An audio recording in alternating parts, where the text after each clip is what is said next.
বিসমিল্লাহির রহমানির রহিম। হে জগতবাসী, আজ আমি শামীম আলী চিশতি আপনাদের সামনে একটি আলোচনা নিয়ে হাজির হলাম।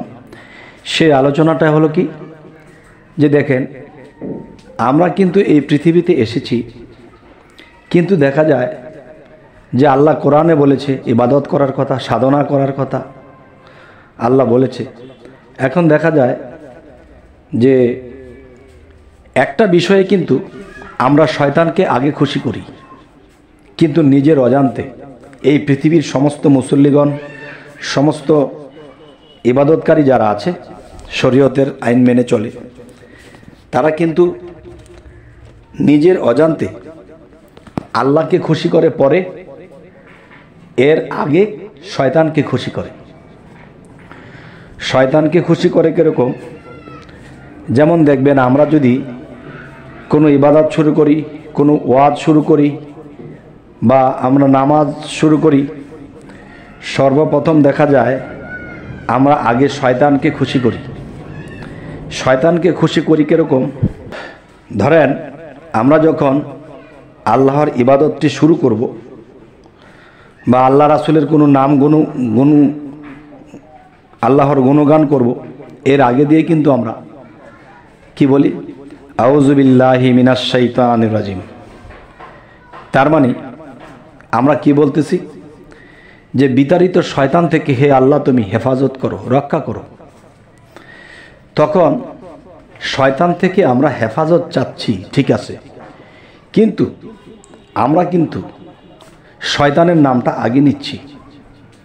আল্লাহর সমস্ত কথা বলবো, জিকির করব, নামাজ পড়ব, দোয়া করব, যাই কিছু করব, আমরা কিন্তু সকলের আগে শয়তানের নামটা নিয়েছি।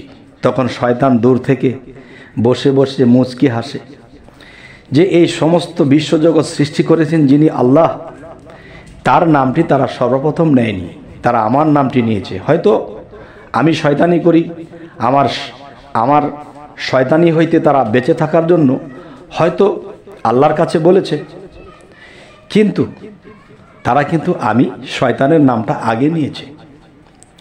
দেখবেন, আমরা যদি ঘরে কোনো খাবার দাবার বা কোনো কিছু নতুন কিছু আনি, তখন কিন্তু প্রথম খাদ্যটা নিজের বাবা মার জন্য রেখে দিই, কারণ তারা সম্মানী, তাদের ঘরে আমরা জন্ম নিয়েছি, তো সম্মানী হিসেবে আগে রেখে দিই।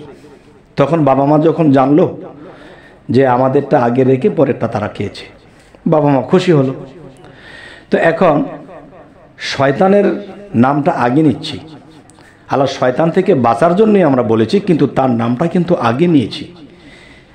আউযু বিল্লাহি মিনাশ শাইতানির রাজিম। তার মানে হে আল্লাহ, তার মানে বিতাড়িত শয়তান থেকে হে আল্লাহ আমাদেরকে রক্ষা করো। তার মানে বিতাড়িত শয়তান থেকে আমাদেরকে রক্ষা করুন।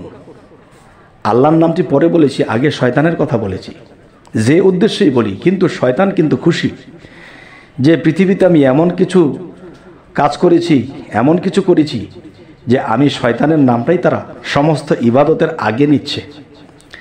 দেখবেন, আমি কিন্তু ইউটিউবে যখন আলোচনা করি, আমি বিসমিল্লাহির রহমানির রহিম মানে বিসমে আল্লাহ, মানে বিসমিল্লাহর ভিতরে আল্লাহর নামটি নিহিত, আমি আল্লাহর নাম দিয়েই শুরু করি।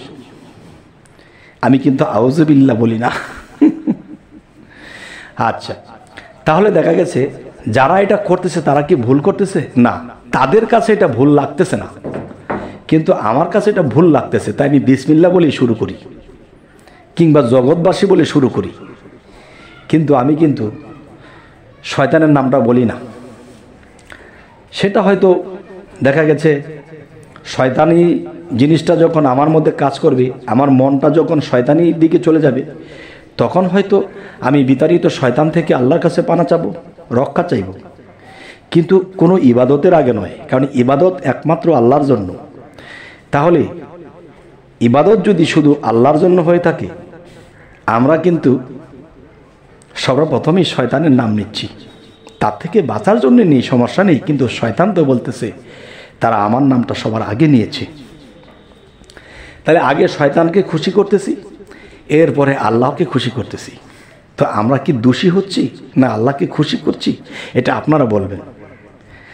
তবে হে জগতবাসী, আমি যতদিন ধরে আপনাদের সামনে আলোচনা করি, আপনারা আমার থ্যাম্বনেলটা দেখে খুব রাগান্বিত হন, এরপরে যখন দেখেন তখন কিন্তু ঠান্ডা পানি হয়ে যান। কেননা আমি প্রথম আগুন ধরিয়ে দিই, এরপরে ঠান্ডা পানি সাথে রাখি, ছিটা দিয়ে দিই, ইনশাল্লাহ নিভে যায়, তখন ঠান্ডা শীতল হয়ে যায়।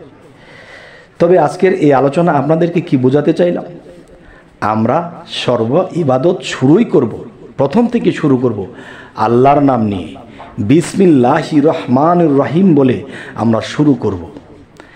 আর শয়তানের বিষয়টা হলো ইবাদত ছাড়া বলবো। দেখেন, ওয়াজ শোনা, ওয়াজ করা, এটাও কিন্তু ইবাদত।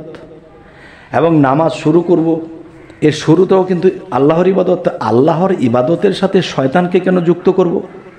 শয়তানের নামটা ঘরে বসে বলবো যে আল্লাহ, মসজিদে যাচ্ছি, ওয়াজে যাচ্ছি, বা আমরা একটা তোমার ইবাদতে যাইতেছি, শয়তান থেকে আমাদেরকে রক্ষা করো। যখন ইবাদতে দাঁড়িয়ে যাব তখন আর শয়তানের কথা বলবো না, কারণ আমি তো আগেই আল্লাহকে বলে দিয়েছি। এখন যদি বলি না, তখনও বলতে হবে কেন? আল্লাহ কি ভুলে যাবে? আমি যে বাড়ি থেকে বলে এসেছিলাম, এটা কি আল্লাহ ভুলে যাবে? যাই হোক, হে জগতবাসী, আপনাদের সামনে আমি মাঝে মাঝে এমনই আলাপ তুলে ধরি যা খুবই খারাপ লাগে হয়তো আপনাদের। থাম্বনেল দেখে খারাপ নেবেন না, আগে শুনবেন এই কথাগুলো কি। তবে আরও একটি কথা বলবো, এই পৃথিবীতে শয়তানেরও শিষ্য আছে।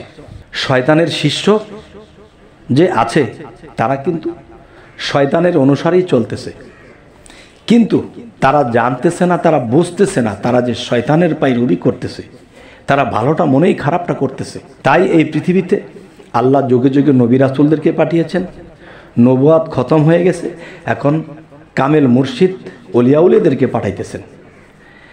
তাহলে কামেল মুর্শিদ অলিয়াউলিয়াদেরকে কেন পাঠাইতেছেন? দেখেন, একটা হলো গ্রন্থ পড়ে এবং বাহ্যিক ইবাদত করে মাওলানা হওয়া, মমিন হওয়া বা শিক্ষিত হওয়া, এটা একটা বিষয়। আরেকটা হলো নবী হযরত মুহাম্মদ সাল্লাল্লাহু আলাইহি সাল্লাম তিনি যখন হেরা পর্বতের গুহায় সাধনা করেছিলেন, তখন কিন্তু তিনি সেই সাধনার মাধ্যমে আল্লাহর সাথে সংযুক্ত স্থাপন করেছেন, আল্লাহর সাথে সংযোগ করেছেন। তাহলে আল্লাহর সাথে সংযোগ করে যিনি কথা বলবে, তখন তার কথার মধ্যে থাকবে কি? আল্লাহর কথা, আল্লাহর জ্ঞানে জ্ঞানান্বিত হয়ে কথা বলা।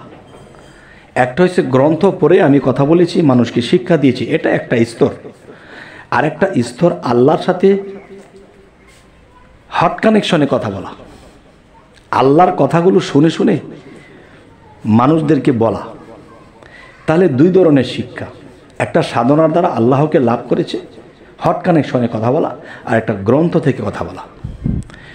তবে হে জগতবাসী, আজকে আপনাদেরকে যে আলোচনাটি শোনালাম, এই আলোচনাটি আপনারা কেমন মনে নিলেন? আমি যে আউযুবিল্লাহর কথা বলেছি, রাগ করলেন না তো? এবং আমি যে বিসমিল্লাহ দিয়ে শুরু করি, রাগ করলেন না তো? তবে আপনাদের কেমন লাগলো অবশ্যই আমাকে জানাবেন। এবং আমাদের চ্যানেলে যারা নতুন আছেন, অবশ্যই যদি কথাগুলো ভালো লাগে, সামনে ভালো ভিডিও পাওয়ার জন্য অবশ্যই সাবস্ক্রাইব করে রাখুন। এবং আজ এ পর্যন্তই, সকলেই ভালো থাকবেন। আল্লাহ হাফিজ।